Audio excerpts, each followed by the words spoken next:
welcome to another episode of the FixerBrazil Podcast, where we explore international filmmaking through the lens of professionals who have worked and filmed here in Brazil and all around the world. I am your host, Tomás Cavalieri, and today we have in the show the director of photography, producer, fixer, sound recordist, Multitask, Matthew Gormly. With over 25 years of international experience, he has worked across Asia, Australia, Europe, and the United States, basically all over the world. And since 2013, he's been based in Sweden, operating his production company, TravMat.tv, serving clients like Netflix, HBO, BBC, Discovery, Nat Geo, Microsoft, Volvo Trucks, and many others. Matt, thank you very much for joining FixerBrazil Podcast. Welcome on board. Thanks, Thomas. Good to hear from you. It's been a long time. Yes, nice to see you again. So long time, but feels like yesterday because I follow you on Instagram, on Facebook, and you post a lot of behind the scenes. I love to see your work. So let's start from the beginning. How did you first get into the film and TV industry back there in Australia? Yeah, well, I started in 1988, fresh out of high school. But I guess the foundations of that came in 1984 when I received my Nat Geo magazine subscription for Christmas. And interesting. That it started the whole love of, seeing what the photojournalists were doing with the cameras. So, and then on page 3 or 5 of the National Geographic would be a Canon commercial where you'd have an amazing shot on the savannah and then all the tech specs of how the photo came to be. And yeah, that was kind of like the starting point with it all. But then I guess it was, we had schoolwork experience, and that's where I decided everything that was going to follow. I always wanted to be a graphic artist back then, but that was a very popular thing for work experience kids to do, and I was always late in getting the application in. So I flicked the yellow pages open, and I think it landed on video production. There was a quarter-page ad, and it just happened to be in the suburb next to where I grew up. And I gave Location Video a call, and first day of work experience, they were in the equipment room on an S-board filming a packet of crisps. And the cameraman said, "Oh, would you like to have a look in the viewfinder?" And once I looked in that viewfinder, I just decided there and then I'm going to become a cameraman. So that was it. just like that, you saw that and you got in love with the images and the footage. Yeah, it was just like the combination of the movement and the photography, and then of course hearing the stories, in the following days about the exotic travels and the tropical islands that they'd just been to. I just thought, wow, you get to get paid and travel. That sounds amazing. And then jump cut, you become Travel Matt, right? Yeah, Traveling Matt. That started as a nickname. I ended up in Hong Kong. I went to Hong Kong for a 6-week job and stayed 7 years there. And so whilst I was, back then I was a sound recordist, camera assistant and best boy, and running around, gaffer tape, traveling. There was a DP and a director both on different shoots around the same time, both christened me Traveling Matt. So that's where it stuck. You have worked as you just said, like starting as sound recordist, but also now you're very experienced DOP. But like we can see on your website that you also produce. Sometimes you direct. You're a very multi-skilled. You have a multi-skilled background. So how did this going through many different departments shaped your approach to being a filmmaker today? Tell me a little bit about the experiences that you had and how you see the whole production. Yeah, well, that started from, I think, day one of my job there at Location Video. The boss said, "Okay, so you want to become a cameraman, hey? Okay, well, look, here's the deal. You have to get to know every other role, and then you can become a cameraman." So it was very normal back in 1988. We were known as the first of the multi-skilling generation, where right. The traditional specialties were starting to break down, and we were expected to sort of work across multiple roles. That was, and of course we arrive here 37 years later, and it's a one-man band doing everything. And why aren't you editing? So that was the basis of it all. I also then started in a company that not only was it corporate videos and current affairs and news crews, the sister company was a 35mm commercial company.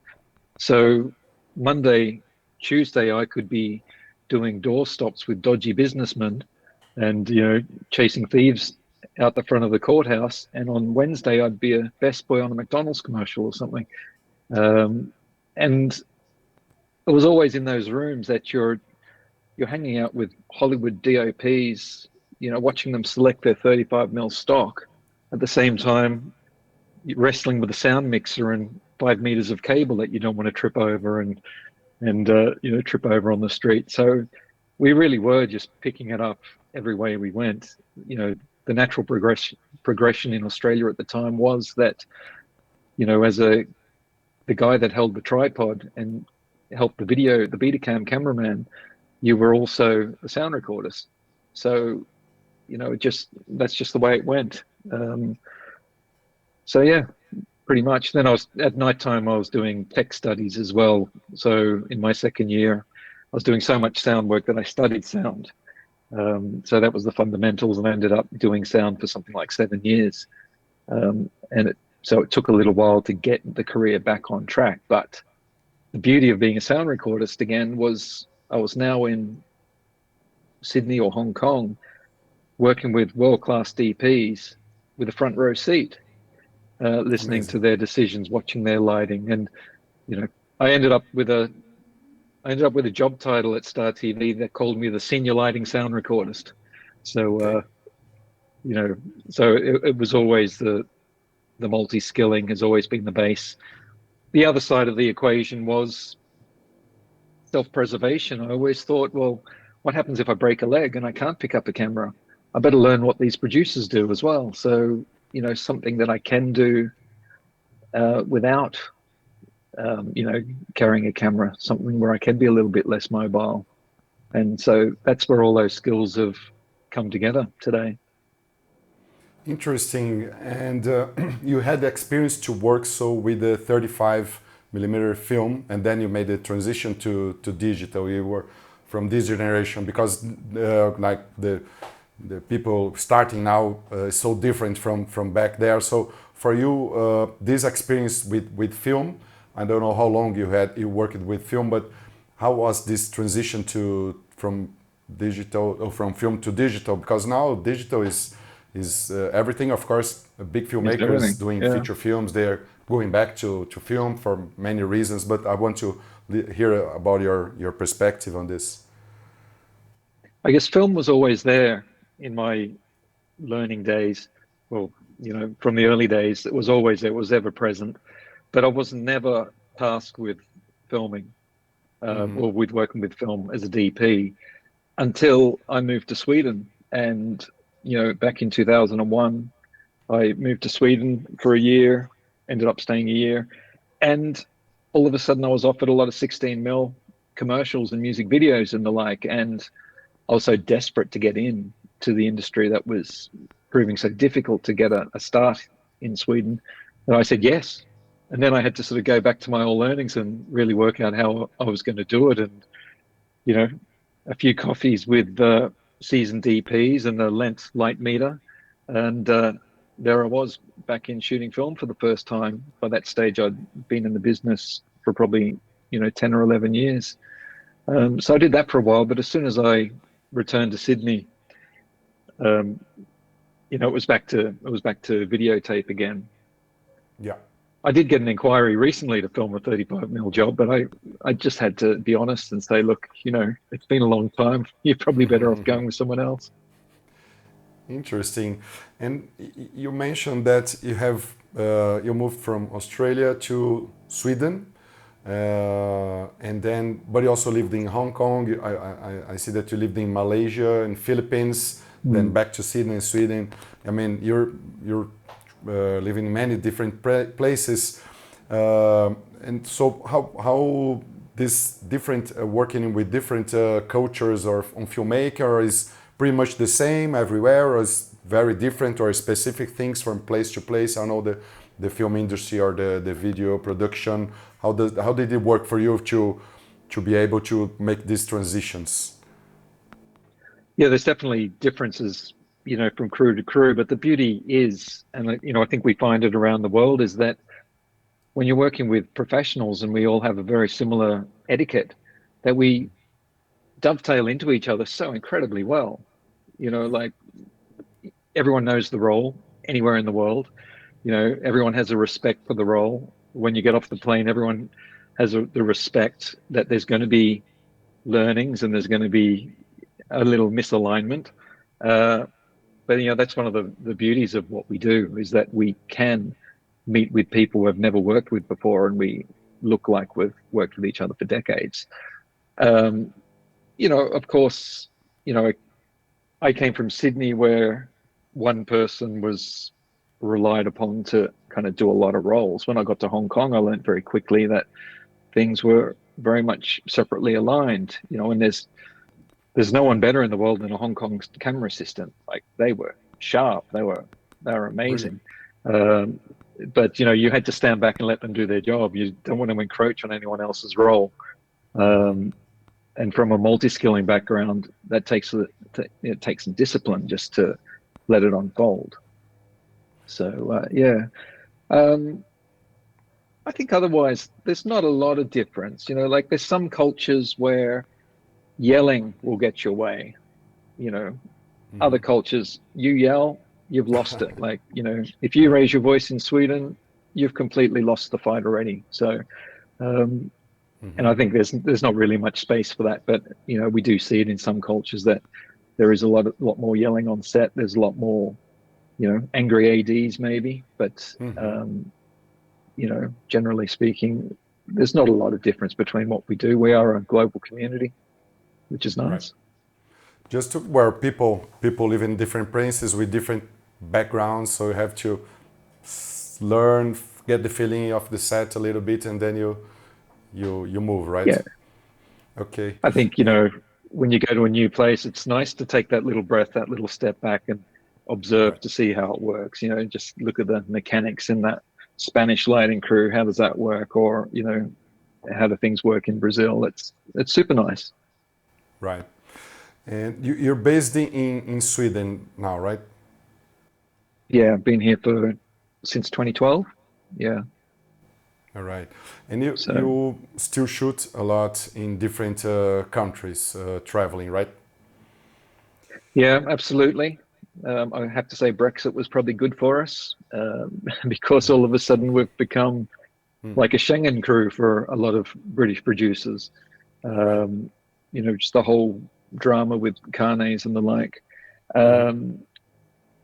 So yeah, like, we operate throughout Scandinavia and the Nordics, and right through Europe. But then also, we get requested to go to United States. Last year I flew to Australia for a 3-day job.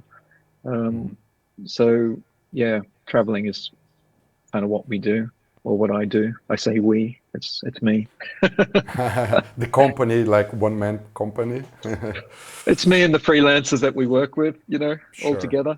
Yeah, that's the way it works in the film industry here in Brazil as well. Of course, we have like big companies with lots of employments, but for us here, it's like FixerBrazil is me and my associate Renato, and we hire people when we need.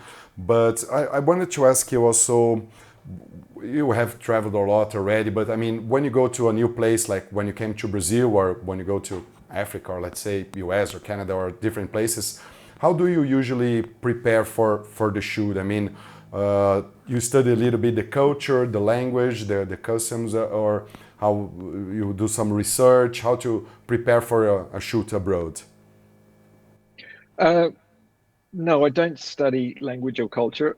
Thankfully now there's often experience, like might have already experienced something like it. Like just this afternoon, I'll be having a call with the director and producer about an upcoming shoot in Korea. Right. I've seen a brief for that job. I have a rough sense of the job. I know that there is a fixer in place. We know that fixer is of a good caliber. It's a theme. Say when we came to Brazil with Volvo Trucks, I know the production company, I know the producer, we know the product. We know that there's a strong fixer on the other end who's going to provide crew. Of course, we don't know what things are going to be like when we get there. And, there are plenty of times that it doesn't work out. And, the company on the other end might not be up to your level, or the crew might not be up to your level, and you just have to work around it, So, but it generally works out. We can see the work you've done. We can see the work that the drone operator's done. We get a sense of what's going on, and we can always jump on a Zoom call and just touch base and get a vibe for each other before we start. It's much easier today than it was back there. Like we are connecting here via internet. You can chat a little bit, understand, and get the expectations in the same level, and then you go to the job, right? Absolutely, and like researching the right person is so much easier today. Beyond websites, there's all the social media. We have, all our Facebook pages, we have WhatsApp groups, and then they feed me, with people making inquiries in London for a guy in Sweden, just as they feed me when I travel. I need a camera assistant in Brussels, how do we do this? So it's so much easier to vet people today. Right. Let's have a look at some pictures that you have sent to me. Then we can see the reality of the the production that you do. What are you doing here? What is this? Yeah, what am I doing? Very creative shoot. Yeah, this was a great job. This was 6 commercials for the Australian Army recruiting films, shot in 2007. That's a HD cam F900R on my shoulder. So we'd been filming a story about the howitzer gun crew, how in 60 seconds from deploying they can have this gun ready to fire. We shot the sequence, we ran around in the heat, and then the director called cut. Great, we've got it all right. And I said, hang on, there's one shot I'd love to get. Really? Is it possible for me to put a camera down the front of the nozzle down the barrel of the camera, just to see that shell being loaded in? All right. Yeah, absolutely, no problem. So it was just a beautiful little shot of which lasted for 20 frames on screen, but made for a good production still. And this shot made into the final cut of the video. Yes, it's very brief, but it's in there, and it's just that little bit extra just to see, because ultimately we see the outer workings of the howitzer, but ultimately it comes down to a shell going into the barrel and firing. And I just thought that wanted to capture that centerpiece. From this to this on the studio. And I've seen from some of your behind the scenes that you post, many times you have an assistant with you or bigger crew, but sometimes you're by yourself, like mounting all the lights and all the microphones and everything. How often do you do this? Here, there's another person shooting with you, right? Yeah, for this job we had B camera, then we had a gaffer with us, and we had a sound recordist. All right. But basically, in this situation, we had the B camera out filming city GVs around Stockholm, and then had them be here at this time for the discussion over the table. This is a documentary that's currently doing the rounds and doing really well I think it's just been nominated for a Rocky Mountain Emmy, this documentary. But yeah, look, I'd have to say I'm probably working as a one-man band, probably 60% of the time. Really? Yeah, it's amazing how many lights you can put up in 2 hours. So, that's quite often what I do. All right. So yeah, it just gives me more flexibility, I guess. But yeah. And it's a kind of reality of the industry today. Of course, we have different budgets, different necessities, and different approach to the shooting. Sometimes, depending on the kind of shooting, you need like more intimate kind of filmmaking, which is also good when you have less people on set.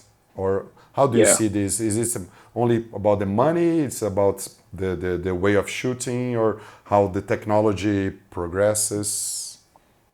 Yeah, I think What do you the think? technology is great these days.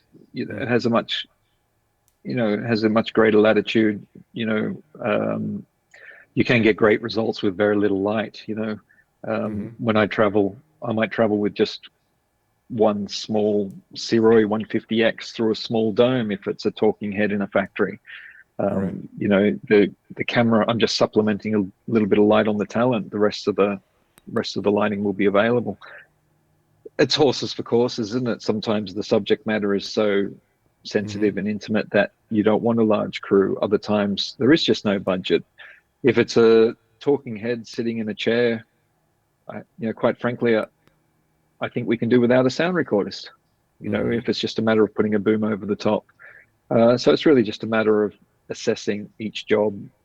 Of Right. course, it can make for a really lonely life on the road when you're traveling by yourself instead of traveling with your best friend as it used to be. But Mm-hmm. that's just kind of the way it is these days. And you just, it's more important to get the jobs happening than not. Perfect. Like And is this the your main C300. camera Oh, now? sorry. No, no, no problem. Sorry. FX6. Lost my camera numbers there for a second. Great little camera. Works a treat. I like to build my camera up like a beta cam so it can sit on my shoulder. All right. Um, this was a rallycross motor racing drive to survive style documentary that we did. And yeah, so we ran around for 2 years chasing a rallycross team. What about Yeah. this one here? This was, I started working for the German luxury kitchen brand Gargenau about 5 years ago. And so this was the very first film we did.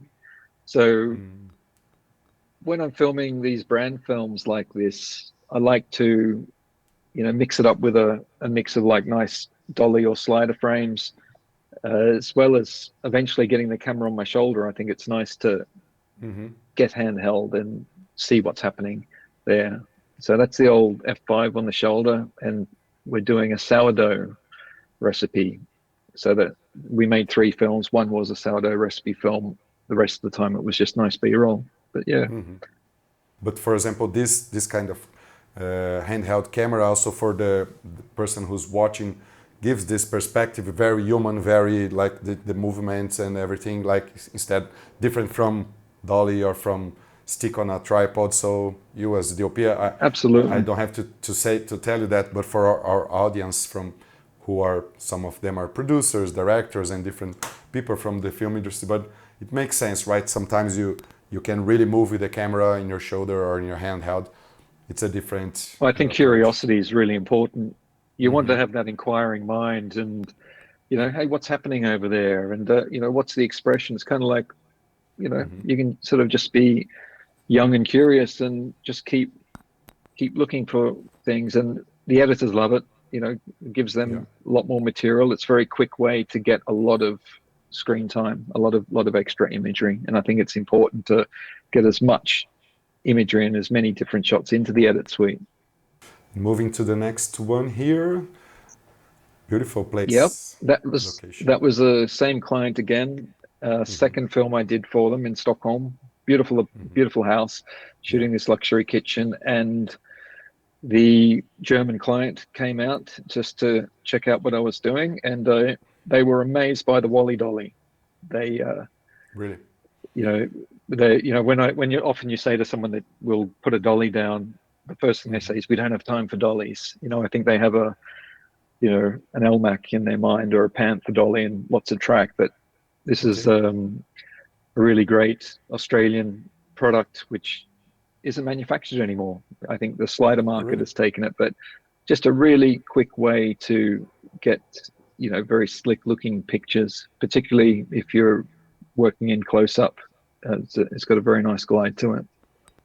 Awesome. So yeah, And this one, you're shooting with Greta Thunberg, right? yeah. This was during COVID. So Mm, during COVID, I was very lucky in that Sweden was one of the few countries in the world that stayed open for business. yeah. So I received a lot of calls from a lot of producers saying, "Hey, we're in the middle of a documentary and we've got no way of finishing it." So in this case, they said Greta's on her 1 year gap year, the BBC. we've paid a lot of money to follow her for the year, and now we're stuck. So would you have any availability? It's like, funnily enough, I did. And so this is in Stockholm. We did the master interviews. I think we did this 3-4 times. On this particular day, we were trying a experimental way of getting the wide and tight shot through the same. We were using a what's the piece of equipment? The iDirect? No, it's another thing. iDirect. There you go. Right? Yes. Yeah. So in this situation, here, we were using an iDirect, whereas I was holding a mid shot, and then we had the B camera on a much longer lens trying to get it. The truth is, it didn't work in the end because there was a funny focus shift that was happening with the way the glass was located, but it was worth a try. Interesting. So we did that for 3-4 months, following Greta around, as well as these master interview pieces. Yeah, really nice lady. Moving to the next one, is this motor racing or car racing?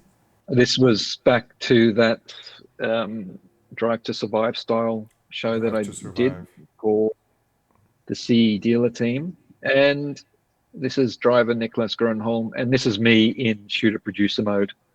So basically, end of day interviews, throwing questions out. Look at my left ear, don't look down the camera, and basically just getting end of day interviews on the trot. Just that normal commentary. This Drive to Survive is on Netflix, right? That's I think there was a period of time when you couldn't go to any briefing, or every pilot started with, this is going to be the Drive to Survive for ... Okay. So that was the template to which a lot of these projects were working to for a long time. It's shifted a little bit now, but yeah, that's the approach we took in doing this. And another kind of corporate shoot, or? Yeah, corporate shoot. This is a very standard sort of setup. Went down to Copenhagen to film a big pharma shoot. Producer came out from London. A series of talking heads, and just single camera for this one. But yeah, just keeping it quick, moving around. And everything that's on this set, you did by yourself, or you had any assistant for this one? You remember? I had an assistant on this day, Okay. and a sound recordist by the looks of it. Okay. So yeah, and we were also on this day, we had a stills photographer in tow. All right. And what about this one here? Is in an African country? Yeah, this was in Kenya. Kenya. Okay. Yeah, it was as part of a gaming documentary I did, where the UNHCR, whose headquarters were in Kenya, were using gaming technology in Minecraft to redesign urban centers. And on this occasion, they were having a training day where they'd put 20 computers out. They'd get the community in to sit on these computers and then redesign how they want their town square to look. And it was great in that it brought old people and young people who might not necessarily speak with each other in these cultures. It brought them together, and together they would come up with a concept, and then that would be referred to the planning authorities who decide how to best spend the UN money to create this new square. So we did this in Africa and in Nepal as well. Yeah. But they were very curious, these guys. They wanted to see what was going on. Yeah.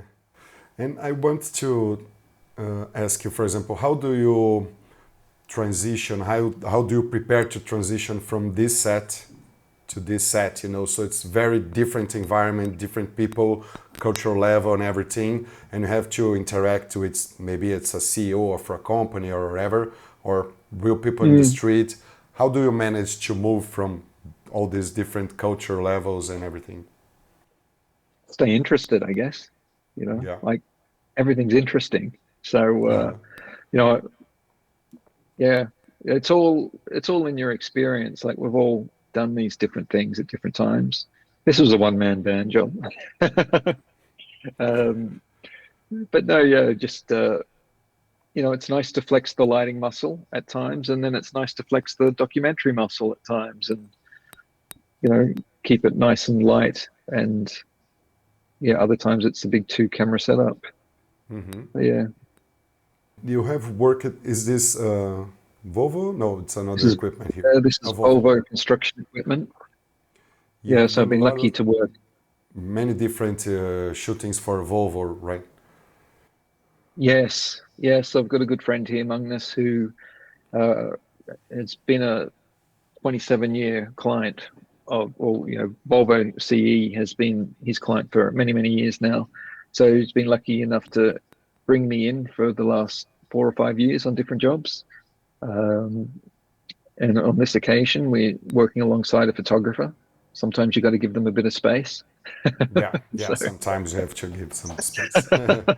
But you got to for, share the talent around. Yeah. yeah, for example, I have produced many corporate shoots here in Brazil for Hyundai heavy industry, for also excavators and machinery. And I remember the marketing guy from Hyundai asking me, "You need to make this machine sexy. You need to make this equipment sexy." And how do you plan to film like equipment gear, something that sometimes is not so might be not so interesting, like to make it really appear like sexy, like the guy But said. you can imagine the joy when we turned up for this final scene of the day and the Yeah, sun setting over this pasture and everything just looked magnificent, and it's like, you thank yeah, God, thanks, right? The nature for this, yeah, right? like you can't make a silk purse out of a sow's ear, as the saying says. And, Hmm. sometimes they want sexy, but they bring you to a mud pit. And getting Yeah. under the big truck here, or what is it? Yeah, this is a big hauler for Volvo construction equipment again. This was in a mine in the UK.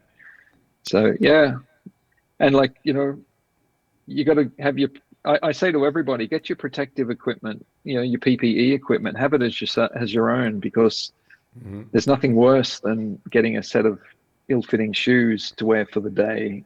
Like if you're going to do enough of this work, just go out and make the purchase, and at least Hmm. that way you can get comfortable in it. Like there's nothing fun about shooting with plastic glasses and plastic helmets on, but at least you can, when it's your own, it helps. That's for sure. No, yeah, it's a good piece of advice, because I've been filming in gold mining or construction sites, and I have my own kits, because sometimes you get there and they just give you some boots or some things that doesn't Yeah, fit well.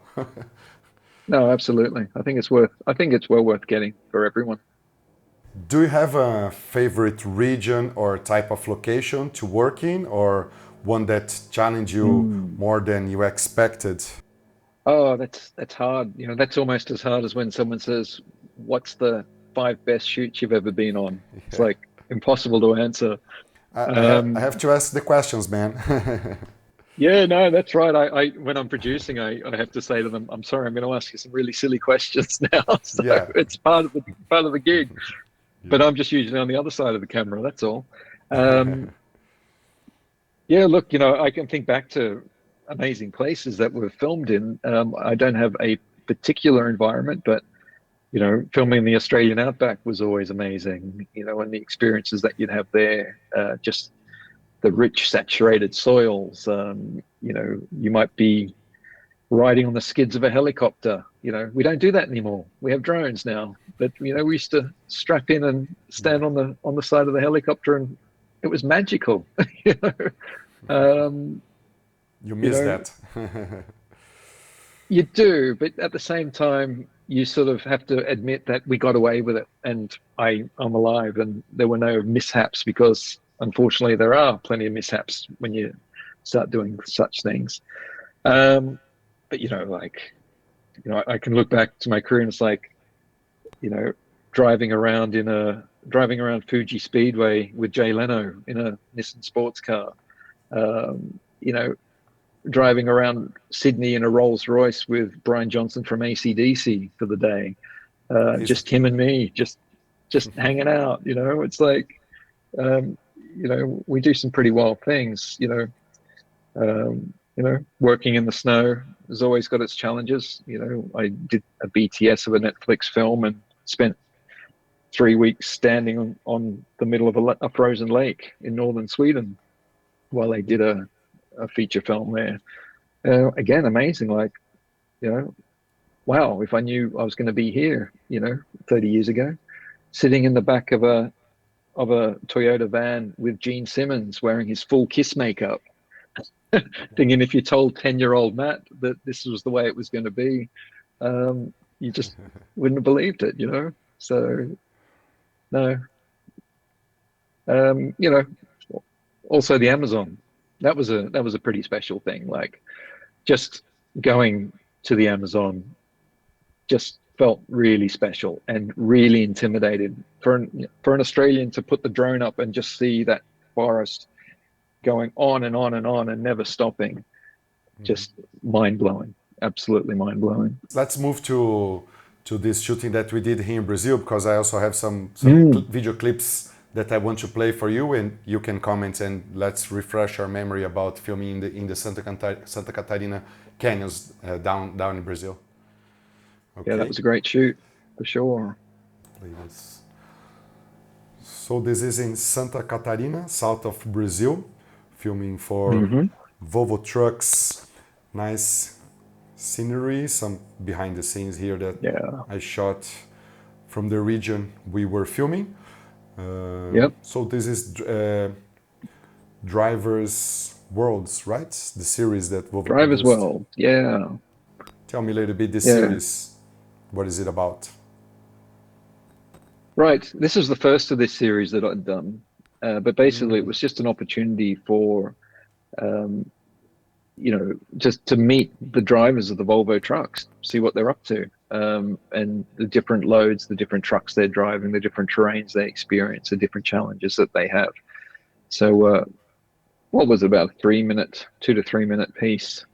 But yeah, really nice. We had a really lovely driver here, good story, amazing crew. It was our drone crew, correct? With Axel, our Swedish producer. Yes. And it was very challenging for me as producer, because they wanted to film in Serra do Rio do Rastro, which is, we're going to see some pictures of this in a while, but the road was closed, so we had to find other places, and Axel did an excellent job up front researching for this location. So when he came to Brazil, he already knew many places where he wanted to film. We were planning some drone footage of this bridge with a high level, because there was a lot of raining the weeks before, so the roads were closed. So you see the level of the water. So Axel found this beautiful bridge, and we were filming the truck with the drone, and also you. So for example, you were the director of photography of this episode, but you also had to plan with the guys from the drone Brazilian team, right? A lot of long lens stuff, or hiding in bushes, to capture a glimpse, or just liaising with our drone crews to see, okay, where are you going to be? Can I be here? And of course, you're just trying to make yourself useful at any one time. But there are certainly times that you've just got to sit it out and just sit back and let the drone guys get their shot.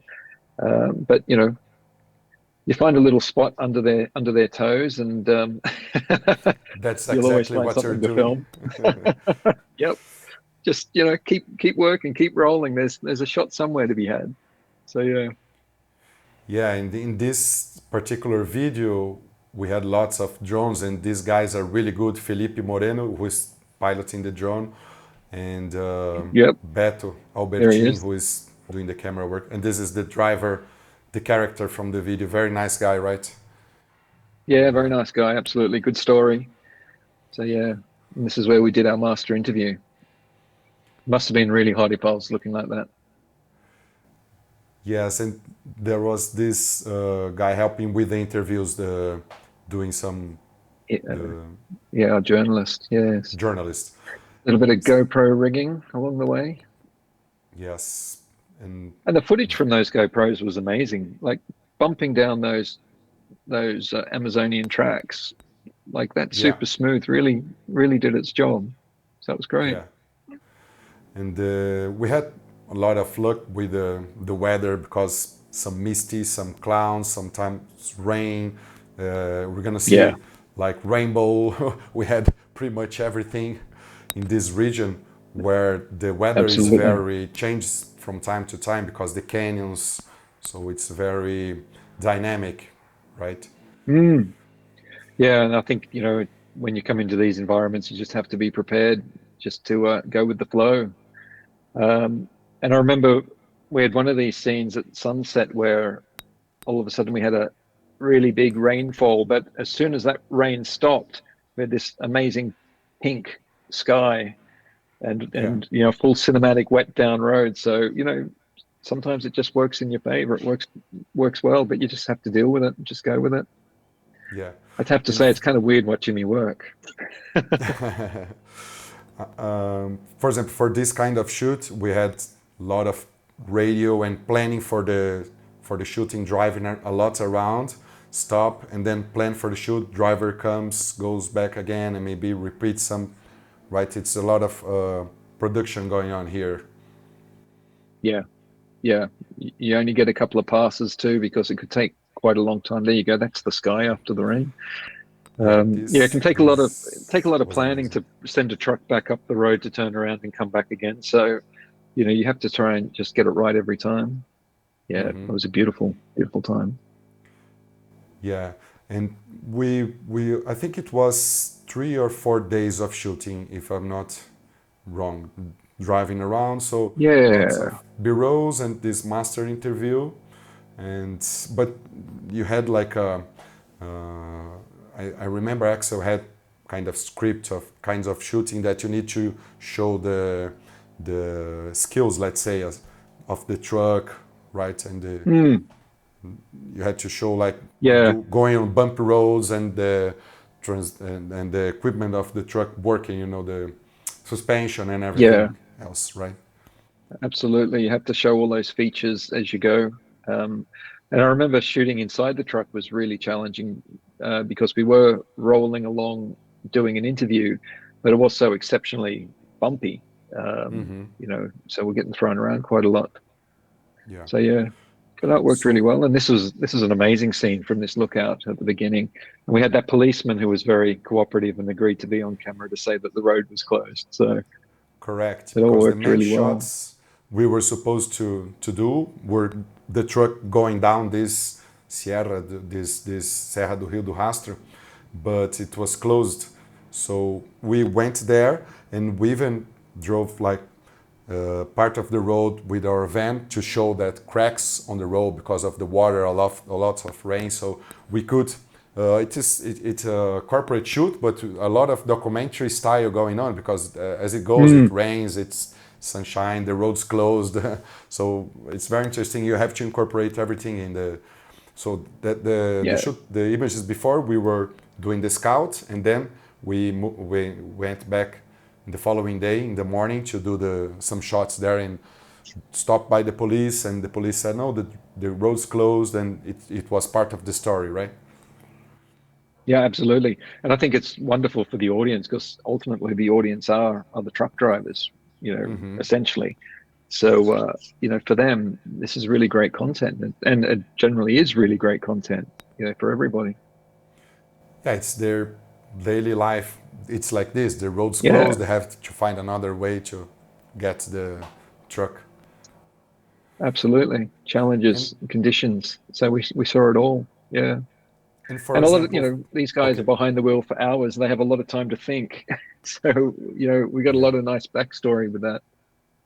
Yeah. yes, And there were some yes, big cracks on this road. yes. And for example, for you who also sometimes produce, how is it for Mm. you to deal with the producer? You exchange a lot with the rest of the crew. I mean, not only the producer but assistants. And how do you manage to exchange with this departments, let's say, it's very important to have a good communication and to understand and to be in your role, but sometimes to make some recommendations or suggest something. Yeah, I think it all comes down to relationships, doesn't it? And, we choose the freelancers that we have a dialogue with. We choose our freelancers because of their skill, because of their equipment, but also because their ability to communicate. And, I know there are times that I might be shooting and directing, but it doesn't stop me from spinning around to my B camera guy who I know can direct and I know he can produce, and I can say, hey, can you take over for the next 20 minutes and just keep the show running? I think you have to be comfortable, confident, flexible. You have to be secure that you're still doing your thing. Everyone's here to do the best that they can do, and we all just make it work together.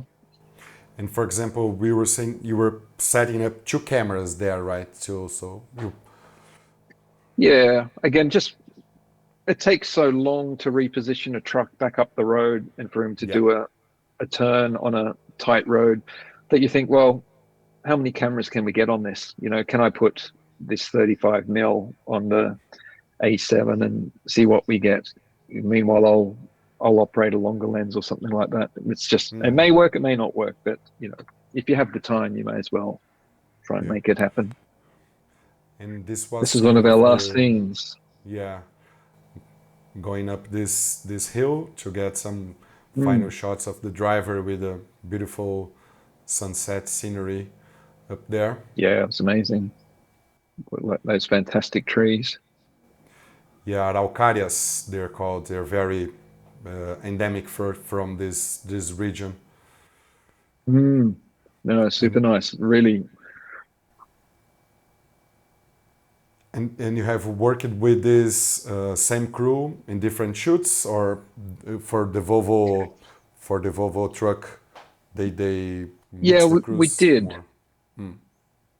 There was I think part of this business, you have to accept that clients come and go, their circumstances change, our circumstances change. So there was a period where I was doing a lot with these guys, and then come COVID, that changed everything. Their whole department changed. And then when they came out of COVID, it just took on a different shape, and people have their own people. And by that stage, I was doing other stuff with other people. I have contacted Axel in the past and just to say hi, because we don't get to work with each other these days. Yeah. But I'm sure we will again in the future. One day it'll all come together again. But we just keep rolling. We just keep finding work with different people, and that's that. Sure. And after so many years, what do you still love the most about your work? And is there anything you could do without? What I love is just, fresh scenes, new things awaiting us. Every time we go somewhere, it's because it's interesting. You're forever being asked to, you're forever being put into amazing situations and being asked to, create beautiful, dynamic, or, outstanding imagery. And it's, it's an amazing request, isn't it? It's like, so yeah, new day, new subject matter. But, it's another day of just getting great pictures and, great films. So yeah, keeps moving. And from the technical side, how do you keep up to date with the tools that you use, the cameras and microphones, lighting? Are you a very geek guy, try everything that's new? Because nowadays, every 6 months, new cameras, new lenses, everything coming out. How do you approach this? Yeah, I think I take an approach where I get something, I get a package together, and then I'll just simply evolve it. So, at the moment, my core kit would be an FX6 and an FX3 as my two cameras, and that also gives me some contingency if the FX6 goes down until we can get a replacement. We've got the FX3. You know, it's we've got sound, we've got lighting. The lighting's changed. I see some of the stills that we brought up. I was working with 1x1 Aladdin panels, and now everything is the light storm, aperture light storm, or something through a dome. Everything just keeps changing. But I think, no, I don't geek out on kit. I see what people are using. I see what I like using. You know, the FX9 came to the market, and I still had my FX5, but I wasn't convinced by the FX9. I didn't quite like the FX9. When the FX6 came, I was like, oh, wow, okay, this is a package that suits me. You know, now there's rumors of the FX6 coming out in the next 6 to 12 months. Now, will I need to upgrade? You know, I looked at the Burano when it came out, like, beautiful camera, lovely colors, works amazingly. How was that going to change my bottom line? You know, I don't need a big camera lease. Is there anything that the Burano is going to bring that's going to put me into another tier of production, or is it just going to be a heavier camera to carry? And I don't need a heavier camera to carry. So no, we'll pass on the Burano. Will I go with the FX6 II?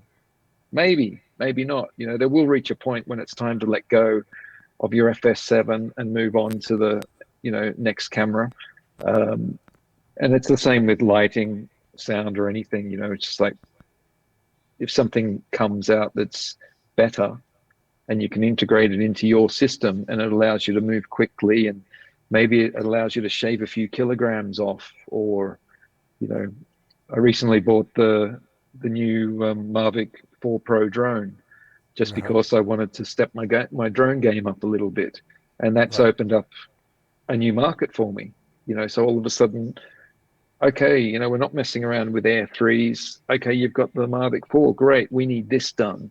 So, you know, and that allows me to diversify a little bit as well. Instead of just being a shooting plus drone guy, maybe I can be a little bit more of a drone guy, which means I can catch more work in time. So, you know, I think we just make these choices to see how it's going to serve us. When you work with younger people, I mean, assistants and everything, how do you see like the new generation now approaching like the filmmaking and the video production with like phones and like these small cameras, or AI coming? How do you see the new generation of filmmaking, this transition from our generation to the next one? What do we expect? Like, I don't fight change. You know, you don't want to be the old man shouting at the clouds, do you? It's inevitable. People see a use for it. I can see the value. Like, you know, I'm often paired with young content teams, and they have their cameras mounted in 916 on their gimbals, and the output is amazing. You know, like, it's beautiful. You know, meanwhile, you know, a lot of the films that we're delivering, we still have to crop the 916, so there's no escaping it. But then there's other things which we do better. You know, like, I think we can do a better interview than they can do.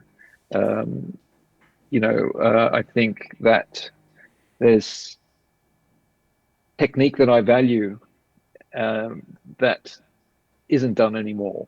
You know, they don't learn aspects of the etiquette, which was the nice part of our industry.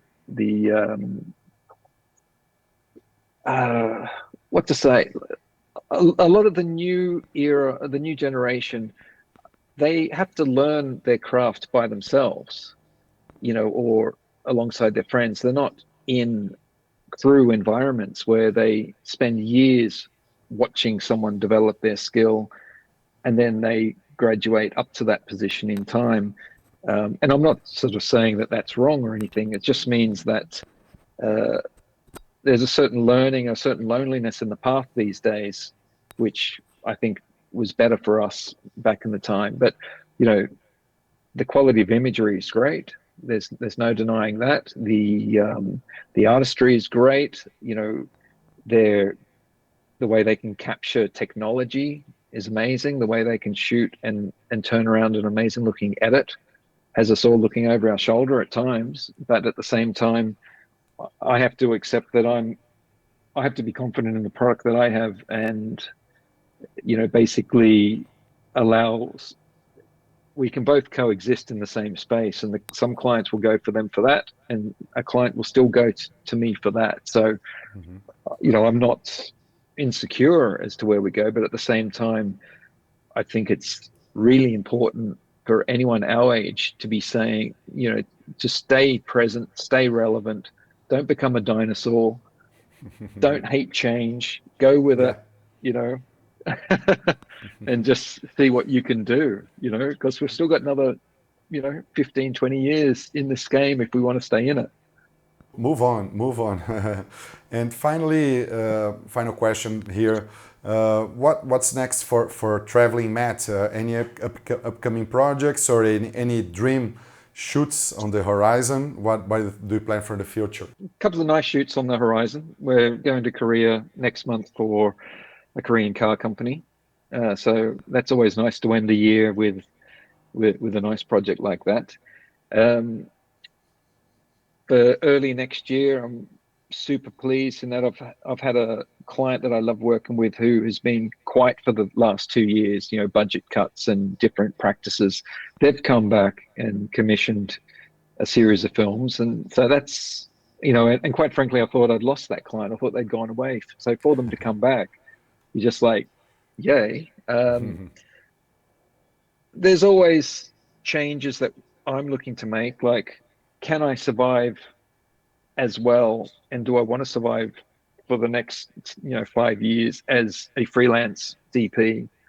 The production company side of things has just sort of started in quite an unplanned fashion, and it's growing a lot. I'm producing a lot more films now than what I was. That's something I'd like to grow. I'm working a lot closer with a couple of freelancers at the moment who each have different skills. So we're growing like the fixer side of the business up here in the Nordics. Nice. Yeah, it's just, I think it's a matter of just diversifying a little bit, just keeping your eyes on where the growth is. AI is obviously taking a big bite out of people's work, and, we have to be aware of that. And we have to think, how do we use it, or how do we navigate it? And I think a lot of the work that I do can't be replaced by AI. So, but I think at the same time, we need to, keep an eye on it at all times, and just see what we can do and see what we need to do to be the choice. Like, when there's less work available, you've got to be more ever present, and, you have to give people a reason to work with you. Choose us over someone else. So, there's little things like that, just trying to get sharper with our marketing and our communications to stay busy. And that's what it's all about, I think. Yeah, it's something that I think you do very well, because I follow your Instagram, your Facebook, and I can see lots of behind the scenes of your work, and working very professionally. The sets always look amazing, like with the lights. Even one-man band sets are really. I learned a lot actually watching your work. Nice. Because sometimes I do this kind of shootings myself, so I how to position the lights and how to do some camera work. So it's very interesting, and I appreciate the way you approach your job, working with big crews or alone. I mean, it's important to have this kind of flexibility, right? Yeah, I think that's what it's all about. You want to say yes to as much work as you can do, and you want to be good at as much as you can do. And